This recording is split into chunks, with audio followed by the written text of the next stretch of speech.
ukajikabidhi mbele za Mungu kamwambia, Baba, natamani kuwasiliana na wewe. Bwana Yesu asifiwe.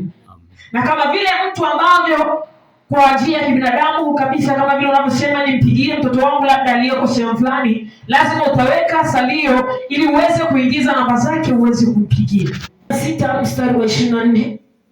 Yohana 16 mstari wa 24 nasema, hata sasa hamkuomba neno kwa jina langu, ombeni nanyi mtapata furaha yenu iwe timilifu. Bwana Yesu atoe sifa. Hata sasa hamkuomba neno kwa jina langu, ombeni nanyi mtapata furaha yenu iwe timilifu. Mungu amejua ya kwamba kuna watu ambao furaha yao haijatimia ni kwa sababu wanashinda wana changamoto ambazo wanakutana nazo kwenye maisha yao.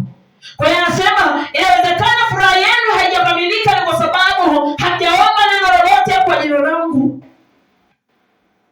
Pia Mungu anaweza akatenda jambo kwa sababu umeliita jina lake, kwa sababu umeomba kupitia jina lake, kwa sababu wewe ulifanya maamuzi ya kwenda mbele za Mungu. Bwana Yesu apewe sifa. Unajua kuna mtu anaweza akapitia changamoto lakini akaishia kwenda kumwelezea rafiki yake, akamwambia, rafiki yangu ninapitia 1 2 3 na mimi lakini nitaisha. Bwana Yesu asifiwe. Lakini kumbuka hapo hajaingia gharama ya kwenye maombi, hajaingia gharama ya kwenda mbele za Mungu, ndio maana ile changamoto inazidi kuwa kubwa. Ndio Mungu anasema, lakini hata sasa hamjaomba neno kwa jina langu. Anasema ombeni lolote kwa jina langu ili furaha yenu iwe timilifu.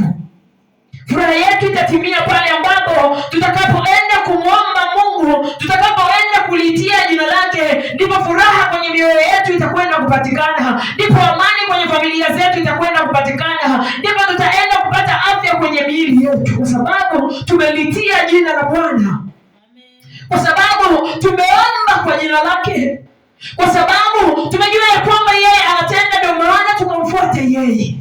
Bwana Yesu apewe sifa sana. Kwa hiyo kama vile neno la Mungu lilivyosema ya kwamba hata sasa hamjaomba neno, hamjaomba kitu.